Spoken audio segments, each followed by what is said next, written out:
Hi guys, ఈ వీడియోలో method over riding గురించి చెప్తాను. So already method over loading అంటే ఏంటో చెప్పాను కదా. సో ఈ వీడియోలో మెథడ్ ఓవర్ రైడింగ్ అంటే ఏంటో చెప్తాను. సో ఈ మెథడ్ ఓవర్ రైడింగ్ అనే concept part of the polymorphism concept అన్నమాట. సో ఆల్రెడీ చెప్పాను కదా, పాలిమార్ఫిజంలో 2 టైప్స్ ఉంటాయని. సో పాలిమార్ఫిజంలో 2 టైప్స్. ఫస్ట్ది ఏంటంటే method overloading and method overriding. So method overriding అంటే ఏంటంటే, సో ఈ వీడియోలో మెథడ్ ఓవర్ రైడింగ్ గురించి నేర్చుకుందాం. సో మెథడ్ ఓవర్ రైడింగ్ అంటే ఏంటంటే, ఇప్పుడు ఫర్ ఎగ్జాంపుల్ ఇది మెథడ్ ఓవర్ రైడింగ్ అనేది ఇన్హెరిటెన్స్ కాన్సెప్ట్తో కంబైన్ అయి ఉంటుంది అన్నమాట. అంటే ఇన్హెరిటెన్స్ కాన్సెప్ట్ యూస్ చేసుకుని మెథడ్ ఓవర్ రైడింగ్ చేస్తాం అన్నమాట. అంటే ఏంటంటే, పేరెంట్ క్లాస్లో ఉన్న సేమ్ ఫంక్షన్ని చైల్డ్ క్లాస్లో రాసి మన చైల్డ్ క్లాస్కి తగ్గట్టు రాసుకుంటాం అన్నమాట. అంటే పేరెంట్ క్లాస్లో ఉంటుంది. ఫర్ ఎగ్జాంపుల్ పేరెంట్ క్లాస్ ఏ అనుకుంటే అండ్ చైల్డ్ క్లాస్ బి అనుకుంటే, ఏలో ఉండే మెథడ్ ఉంటుంది, సేమ్ మెథడ్ని మనం బీలో సేమ్ క్రియేట్ చేసి మనకి బీకి తగ్గట్టు మనం చేంజ్ చేసుకుంటాం అన్నమాట. దాన్నే మెథడ్ ఓవర్ రైడింగ్ కాన్సెప్ట్ అంటారు. సో మీకు ఒకసారి ఎగ్జాంపుల్తో చెప్తే క్లారిటీగా అర్థమవుతుంది. అంటే ఫర్ ఎగ్జాంపుల్ క్లాస్ పేరెంట్ అని ఒక పేరెంట్ క్లాస్ ఉంది. సో పేరెంట్ క్లాస్ ఉన్న తర్వాత డెఫ్ ఇనిట్ అని చెప్పి సెల్ఫ్ అని చెప్పిన తర్వాత, అదే కన్స్ట్రక్టర్ తెలుసు కదా, ఇనిట్ అనేది కన్స్ట్రక్టర్ కదా, జస్ట్ పాస్ చేస్తున్నాను. అంటే ఇక్కడ నేను ఏ వాల్యూస్ తీసుకోను ఈ జస్ట్ క్లాస్లో, ఈ పేరెంట్ క్లాస్లో. సో డెఫ్ అని చెప్పి హైట్ అని చెప్పి ఒక ఫంక్షన్ ఉందన్నమాట. సో హైట్ అని చెప్పి ఒక ఫంక్షన్ ఉంది కదా. సో ఇందులో ఏం చేస్తానంటే ప్రింట్ అని చెప్పి హైట్ ప్రింట్ చేస్తాం, పేరెంట్ యొక్క height. So it will be 5.7 and దాని తర్వాత డెఫ్ ఎడ్యుకేషన్ అని చెప్పి ఇంకొక, సో డెఫ్ ఎడ్యుకేషన్ అని చెప్పి ఇంకొక క్రియేట్ చేసుకుందాం. సో ఎడ్యుకేషన్ అని చెప్పి సో డిగ్రీ. సో ఇది పేరెంట్కి సంబంధించింది అన్నమాట. పేరెంట్కి ఇంకొక ఫంక్షనాలిటీ ఉంది ఏంటంటే, అది డెఫ్ సర్నేమ్. అంటే సర్నేమ్ని ఏమంటారు, last name. So last name అని చెప్పి సో ప్రింట్ లాస్ట్ నేమ్ అని చెప్పి for example XYZ. So XYZ అనేది ఈ last name of the parent. So దీని తర్వాత ఇక్కడ ఏంటంటే సన్ అని చెప్పి ఇంకొక క్లాస్ క్రియేట్ చేసుకున్నాను అన్నమాట, క్లాస్ సన్. సో సన్ అన్నమాట. సన్ అంటే పేరెంట్కి సన్ కదా.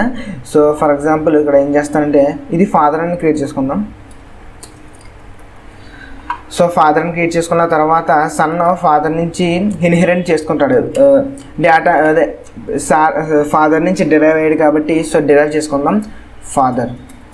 సో ఫాదర్ నుంచి డిరైవ్ అయిన తర్వాత ఇక్కడ సేమ్ డెఫ్ ఇనిట్ సెల్ఫ్ అన్న తర్వాత మనకి డిరైవ్ అయిన క్లాసు మనం ఇనిట్ క్లాస్లో రాసుకోవాలి కదా. అంటే ఇక్కడ ఏదైతే క్లాస్ డిరైవ్ అయిందో ఇక్కడ మనకి ఫాదర్ క్లాస్ నుంచి ఇన్హెరిటెన్స్ చేసాం కదా. సో కాబట్టి మనం ఫస్ట్ ఏం చేయాలి, ఫాదర్ డాట్ అని చెప్పి ఫాదర్ క్లాస్ యొక్క ఇనిట్ మెథడ్ కాల్ చేయాలి కదా. So self. సో ఇక్కడ మనకి ఇందులోని రెండాటిలోని వాల్యూస్ ఏం తీసుకోవట్లేదు.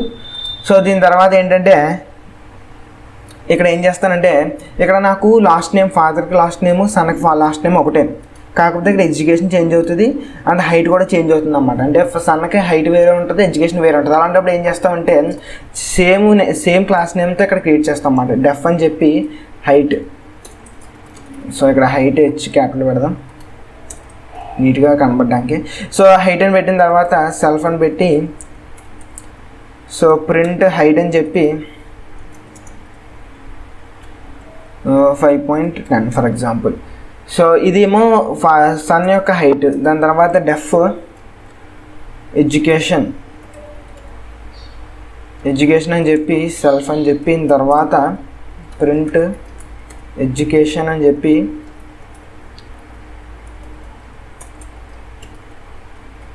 So engineering. సో ఇది సన్కి సంబంధించి, సన్కి ఫాదర్కి సేమ్ ఉన్నాయి. ఇక్కడ హైట్ ఉంది, ఎడ్యుకేషన్ ఉంది, సన్కి కూడా ఉంది. కాకపోతే ఇక్కడ సన్ డేటా వేరు అన్నమాట. అంటే సన్ ఫంక్షనాలిటీ వేరు, ఇక్కడ హైట్ వేరు, ఎడ్యుకేషన్ వేరు. సో అప్పుడు ఏం చేస్తామంటే సేమ్ అక్కడ మనకు ఆల్రెడీ మెథడ్స్ ఉన్నా సరే సేమ్ క్లాస్ నేమ్తో కాల్ చేస్తాం. సేమ్ మెథడ్ నేమ్తో ఫంక్షన్ క్రియేట్ చేసుకుని మనం చేంజ్ చేసుకుంటాం అన్నమాట. ఇలా చేంజ్ చేసుకుంటే అప్పుడు ఏమవుతుంది అంటే ఫస్ట్ ఇక్కడ చెక్ చేస్తుంది, సన్ క్లాస్లో చెక్ చేస్తుంది హైట్ అనే ఫంక్షన్ ఉందా లేదా, ఉంటే పర్లేదు, లేకపోతే ఉంటే దీన్ని ఎగ్జిక్యూట్ చేస్తుంది, లేకపోతే దీన్ని ఎగ్జిక్యూట్ చేస్తుంది అన్నమాట. అంటే మెథడ్ ఓవర్ రైడింగ్ అంటే ఏంటంటే సేమ్ క్లాస్ ఉంటుంది అన్నమాట, సేమ్ క్లాస్ సేమ్ స్ట్రక్చర్ ఉంటుంది, క్లాస్ యొక్క సేమ్ ఫంక్షన్ అన్నమాట, సేమ్ ఫంక్షన్ నేమ్ ఉంటుంది, కాకపోతే లోపల డేటా చేంజ్ అవుతుంది. లేకపోతే ఇక్కడ లాస్ట్ నేమ్ ఉంది కదా, లాస్ట్ నేమ్ అయితే సన్ నుంచి కాల్ చేసి ఒకసారి మీకు ఎగ్జాంపుల్గా చెప్తే అర్థమవుతుంది. సో ఒకసారి సన్ క్లాస్ ఫాదర్ అని చెప్పి ఫాదర్ క్లాస్ యొక్క ఆబ్జెక్ట్ క్రియేట్ చేద్దాం, అండ్ సన్ క్లాస్ యొక్క ఆబ్జెక్ట్ క్రియేట్ చేద్దాం. So first son dot height print చేద్దాం, and son dot education, and son dot ఇంకోటి ఏముంది లాస్ట్ నేమ్. సో ఒకసారి నీట్గా రన్ చేద్దాం. CLS python code.py. సో ఇక్కడ హైట్ 5.1, ఓకే 5.11 పెడదాం.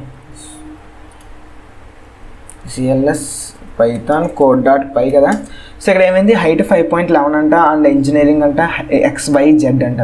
సో ఇక్కడ లాస్ట్ నేమ్ కూడా వచ్చింది అన్నమాట. లాస్ట్ నేమ్ ఎలా వచ్చిందంటే మనకి పేరెంట్ క్లాస్ ఫాదర్ క్లాస్ నుంచి ఇన్హెరిటెన్స్ చేసాం కాబట్టి అక్కడ మనకి పేరెంట్ క్లాస్లో ఉన్న లాస్ట్ నేమ్, అదే ఫాదర్ క్లాస్లో ఉన్న లాస్ట్ నేమ్ మనకి ఈ ఫంక్షనాలిటీ వచ్చిందన్నమాట. కాకపోతే హైట్ ఎడ్యుకేషన్ కూడా ఇక్కడ ఫాదర్ క్లాస్లో ఉంది, కాకపోతే ఇక్కడ ఏంటి మనం ఇక్కడ ఓవర్ రైడ్ చేసాం అన్నమాట. ఆ మెథడ్ని ఓవర్ రైడ్ చేసాం కాబట్టి సన్ క్లాస్లో ఉన్నాయి కాబట్టి ఆ మెథడ్స్ సేమ్ నేమ్తో, అంటే దాన్ని ఓవర్ రైడింగ్ అంటారు, మెథడ్ ఓవర్ రైడింగ్ అంటారు. సో మనకి ఈ క్లాస్లో ప్రింట్ అయిందన్నమాట. ఫర్ ఎగ్జాంపుల్ ఇందులో తీస్తే కొన్ని హైట్ తీస్తే వద్దంటే పేరెంట్ క్లాస్లో ఉంది కాబట్టి పేరెంట్ క్లాస్ ప్రింట్ అవుతుంది. సో హైట్ ఎక్కడి నుంచి ప్రింట్ అయింది 5.7 అంటే 5.7 ఇందులో ఉంది ఫాదర్ క్లాస్లో ఉందన్నమాట. అంటే ఏంటంటే మెథడ్ ఓవర్ రైడింగ్ అంటే ఏంటంటే మన పేరెంట్ క్లాస్లో ఉన్న సేమ్ మెథడ్స్ని మనం యూజ్ చేసుకుని, సో మన పేరెంట్ క్లాస్లో ఉంటాయి అన్నమాట మెథడ్స్, ఆ సేమ్ మెథడ్స్ని మనం ఏం చేస్తామంటే మన చైల్డ్ క్లాస్లో రాసుకుని మనకు తగ్గట్టు ఆ చైల్డ్ క్లాస్కి తగ్గట్టు డేటా మార్చుకోవడమే మెథడ్ ఓవర్ రైడింగ్ అంటారు అన్నమాట. సో మనకి ఎప్పుడైనా సరే సో ఒకసారి మీకు పైథాన్లో మెథడ్ ఓవర్ రైడింగ్ ఎక్కడ యూజ్ చేస్తున్నారో ఒకసారి ఎగ్జాంపుల్ చెప్తాను అన్నమాట. ఫస్ట్ ఆఫ్ ఆల్ ఇదంతా క్లియర్ చేద్దాం.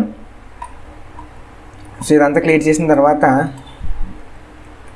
సో ఇక్కడ మీకు ఒకసారి మళ్ళీ చూడండి కావాలితే ఫాదర్ క్లాసు, ఇదేమో సన్ క్లాస్ ఏమో ఫాదర్ క్లాస్ నుంచి డిరైవ్ అయింది.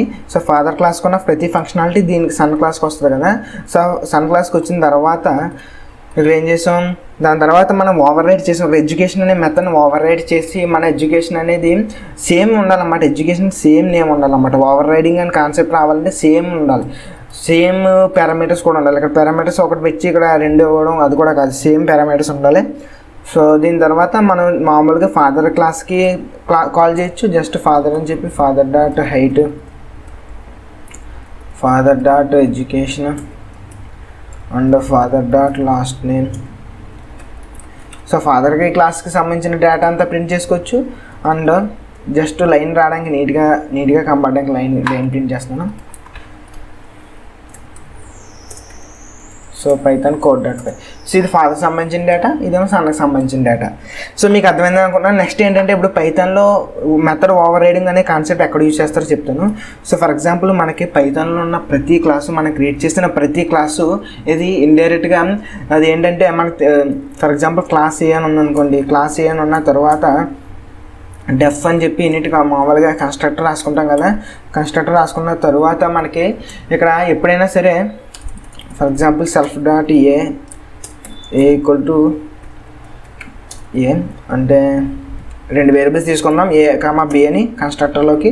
సో ఆ 2 వేరియబుల్స్ నేను అసైన్ చేస్తున్నాను.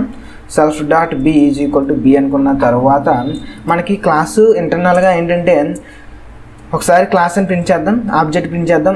బీజే ఈజ్ ఈక్వల్ టు ఏ అని చెప్పి 10, 20 20 అని ఇస్తే మనకి వాల్యూ పాస్ అవుతుంది కదా కన్స్ట్రక్టర్లో పాస్ అయిన తర్వాత అసైన్ అయిన తర్వాత ప్రింట్ ఓబీజీని ప్రింట్ చేస్తే, సో ప్రింట్ ఓబీజీని ప్రింట్ చేస్తే మీకు పైథాన్ code.py. సో ఇక్కడ ఏమైంది, ఇది ఆబ్జెక్ట్ క్రియేట్ అయింది కదా. సో ఇక్కడ నాకు ఇలా ప్రింట్ అని ఎప్పుడైనా ఇచ్చినప్పుడు ఓబీజే అని ప్రింట్ స్టేట్మెంట్లో మన ఆబ్జెక్ట్ ప్రింట్ చేసినప్పుడు నాకు ఏం చేయాలంటే నాకు ఇందులో డేటా ప్రింట్ అవ్వాలన్నమాట. ఇలా మెమరీ ప్రింట్ అయితే మనకి ఇందులో దీనివల్ల మనకి డేటా ఏముందో ఒకసారి మనకి తెలుస్తలేదు కదా. సో మనకి ఇలా మెమరీ కాకుండా నాకు ఎప్పుడైనా ప్రింట్ స్టేట్మెంట్లో ఆబ్జెక్ట్ పెడితే నాకు దాంట్లో ఉన్న డేటా ప్రింట్ అవ్వాలన్నమాట. సో మనకి ఎప్పుడైనా చూసుకున్నట్లయితే మనకి పైథాన్ క్లాస్ ఉంది కదా, ఈ పైథాన్ క్లాస్ అనేది ఎప్పుడైనా ఒక క్లాస్ క్రియేట్ చేసుకున్నప్పుడు సో ఇక్కడ మనకి బ్రాకెట్స్ ఓపెన్ చేయకూడదు కదా. సో ఇలా క్లాస్ ఎప్పుడైనా క్రియేట్ చేసుకుంటే అది ఇంటర్నల్గా ఆబ్జెక్ట్ అనే క్లాస్ని పైథాన్లో ఒక ఆబ్జెక్ట్ క్లాస్ ఉంటుంది అన్నమాట. అది యూనివర్సల్ క్లాస్ అంటారు. అంటే ప్రతి క్లాసు పైథాన్లో ఉన్న ప్రతి క్లాసు దీన్ని ఇన్హెరిటెన్స్ చేసుకుంటుంది అన్నమాట. సో ఆబ్జెక్ట్ అనే క్లాస్ని మనకి ఇన్హెరిట్ చేసుకుంటుంది అన్నమాట. మనం ఇలా రాయనవసరం లేదు. ఇలా ఆబ్జెక్ట్ అని రాయకుండానే మనకి పైథాన్లో ఇన్హెరిట్ చేసుకుంటుంది అన్నమాట. అంటే ప్రతి క్లాస్ డిరైవ్ చేసుకుంటుంది అన్నమాట ఆబ్జెక్ట్ క్లాస్ నుంచి. సో అలాంటప్పుడు ఏం చేస్తాం అంటే మనకి ఎప్పుడైనా సరే ఇలా ప్రింట్ అని చెప్పి ఓబీజీ ఆబ్జెక్ట్ క్రియేట్ చేసుకున్న తర్వాత సో ప్రింట్ అని చెప్పి ఓబీజీ అని ప్రింట్ చేసినప్పుడు మనకి మెమరీ వస్తుంది కదా. ఇప్పుడు మెమరీ ఆల్రెడీ చూసారు కదా, code.py అంటే మెమరీ వస్తుంది. సో ఇలా మెమరీ రాకుండా self.init method requires 2 arguments. So 2 arguments ఇవ్వాలి కదా మనం, 10, 20 cls python code.py. సో ఇక్కడ మనకి మెమరీ ప్రింట్ అవుతుంది కదా. మెమరీ కాకుండా ఇందులో ఉన్న వాల్యూస్ ప్రింట్ అవ్వాలంటే మనం ఏం చేస్తాం అంటే ఓవర్ రైడ్ చేస్తాం అన్నమాట. ఒక మెథడ్ ఉంటుంది అన్నమాట. ఆ మెథడ్ ఏంటంటే డెఫ్ అని చెప్పి __str___ అని చెప్పిన తర్వాత సెల్ఫ్ అని ఇచ్చుకున్న తర్వాత ఇందులో మనం ఏం రిటర్న్ చేస్తే ఆ వాల్యూ మనకి ఎప్పుడైనా ప్రింట్ స్టేట్మెంట్లో ఒక ఆబ్జెక్ట్ పెట్టినప్పుడు ప్రింట్ అవుతుంది అనమాట. సో ఒకసారి మీకు మళ్ళీ చెప్తున్నాను, ఎప్పుడైనా సరే ఒక క్లాస్ ప్రతి పైథాన్లో ఉన్న ప్రతి క్లాసు ఆబ్జెక్ట్ అనే క్లాస్ నుంచి డిరైవ్ అవుతూ ఉంటుంది అన్నమాట.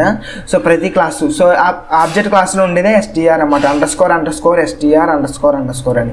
ఈ మెథడ్ దేనికి రెస్పాన్సిబుల్ అంటే ఎప్పుడైనా ఒక ఆబ్జెక్ట్ని కనుక ప్రింట్ స్టేట్మెంట్లో పెట్టినప్పుడు సో మనకు కావాల్సిన వాల్యూ రావాలంటే సో మనకి మామూలుగా అయితే ఇక్కడ ఏం ప్రింట్ అవుతుంది, మెమరీ ప్రింట్ అవుతుంది. మెమరీ కాకుండా అంటే అడ్రస్ ప్రింట్ అవుతుంది అన్నమాట.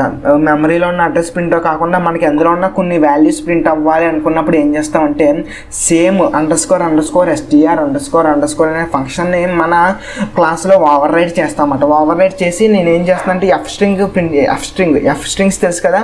సో ఎఫ్ స్ట్రింగ్స్ని రిటర్న్ చేస్తున్నాను అన్నమాట. ఒక స్ట్రింగ్ని రిటర్న్ చేస్తున్నాను అంటే ఏంటి, నాకు 2 వాల్యూస్ ప్రింట్ అయ్యేలా చేస్తున్నాను అన్నమాట. ఏంటి, ఫస్ట్ ఏంటి self.a అండ్ సెకండ్ ఏంటి self.b. సో మధ్యలో నేను ఏం చేస్తానంటే ఐఫెన్ సింబల్ 2 పెడతాను నీట్గా కనబడడానికి. ఐఫెన్ సింబల్ 2 పెట్టాను కదా. So sorry about the background noise. And so ఇప్పుడు ఏమవుతుందంటే ఒకసారి కాల్ చేస్తే ఏమవుతుందో మీకు అర్థమవుతుంది. So Python code.py. సో ఇక్కడ ఏమైంది 10, 20 ముందు ఏమైంది జస్ట్ ఆబ్జెక్ట్ని డైరెక్ట్గా ప్రింట్ చేస్తే మనకి అడ్రస్ ప్రింట్ అయిందన్నమాట. కానీ ఇప్పుడు ఏమైంది 10, 20 ఎందులో ఉన్న వాల్యూస్ ప్రింట్ అయ్యామాట. మన ఇష్టం వచ్చినట్టు ప్రింట్ చేసుకోవచ్చు. ఇక్కడ హెలో వరల్డ్ అని ప్రింట్ చేసినా హెలో వరల్డ్ అని ప్రింట్ అవుద్దాం అన్నమాట. అంటే మన ఆబ్జెక్ట్కి ఎప్పుడైనా ప్రింట్ స్టేట్మెంట్లో ప్రింట్ అయినప్పుడు పెట్టినప్పుడు మనకి కావాల్సిన వాల్యూ వచ్చేలాగా మనం ఇక్కడ సెట్ చేసాం. ఎలా సెట్ చేసాం, ఆబ్జెక్ట్ క్లాస్లో ఉండే STR మెథడ్ని మనం ఇక్కడ ఓవర్ రైడ్ చేయడం వల్ల ఎప్పుడైతే ప్రింట్ స్టేట్మెంట్లో ఒక మన ఆబ్జెక్ట్ ఎప్పుడైతే పాస్ చేసామో మన STR ఫంక్షన్ కాల్ అయిందన్నమాట. STR ఫంక్షన్ కాల్ అయ్యి STR ఫంక్షన్ ఏదైతే రిటర్న్ చేస్తుందో ఆ వాల్యూ మనకి కన్సోల్లో ప్రింట్ చేస్తుంది అన్నమాట. సో ఇది మన ఓవర్ రైడింగ్ కాన్సెప్ట్ ఎందుకంటే యూస్ఫుల్. సో మనకి ఫంక్షనాలిటీ STR మెథడ్ అనేది ఎప్పుడు ఇది STR మెథడ్ మనకి ఇది ఎందుకు ప్రింట్ చేసింది అంటే మనకి ఆబ్జెక్ట్ క్లాస్ ఉంది కదా. ఆబ్జెక్ట్ క్లాస్లో మనకి ఇక్కడ ఆబ్జెక్ట్ క్లాస్లో కోడ్ ఏముందంటే మనకి మెమరీ ప్రింట్ అయ్యేలా సెట్ అయ్యి ఉందన్నమాట. అంటే ఎప్పుడైనా సరే ఒక ఆబ్జెక్ట్ ప్రింట్ స్టేట్మెంట్లో పెడితే మెమరీ ప్రింట్ అయ్యేలా సెట్ అయింది. మనం ఏం చేసాం, జస్ట్ ఓవర్ రైడ్ చేసి మనకి అందులో ఉన్న డేటా ప్రింట్ అయ్యేలా సెట్ చేసుకున్నాం అన్నమాట. దీన్నే మెథడ్ ఓవర్ రైడింగ్ కాన్సెప్ట్ అంటారు.